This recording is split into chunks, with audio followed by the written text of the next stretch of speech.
senkt sich wieder auf die heimschen Fluren. Die weihe Nacht, was die Mamas bepackt nach Hause fuhren. Wir kriegen's jetzt so freundlich dargebracht. Der Asphalt glitzt, kann Emil das gebrauchen. Die Braut krank schämig in dem Portemonnaie. Sie schenkt ihm teils zum Schmuck und teils zum Rauchen den Aschenbecher aus dem Malchglase. Das Christkind kommt, wir jungen Leute lauschen auf einen stillen heiligen Grammophon. Das Christkind kommt und ist bereit zu tauschen den Schlips, die Puppe und das Lexikon.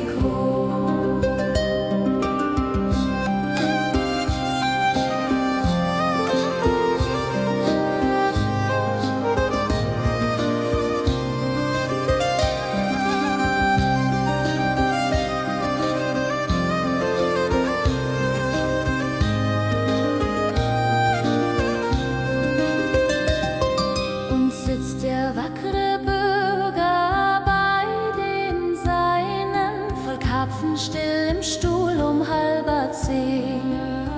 Dann ist er mit sich selbst zufrieden und im Reinen.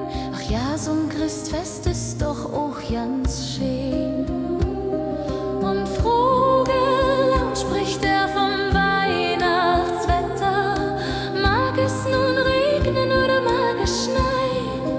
Jovial und schmauchend liest er seine Morgenblätter, die trächtig sind von süßen Plauderei.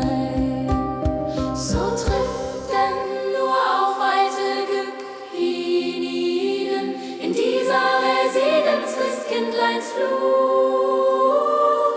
Mein Gott, sie mimen eben Weihnachtsfrieden.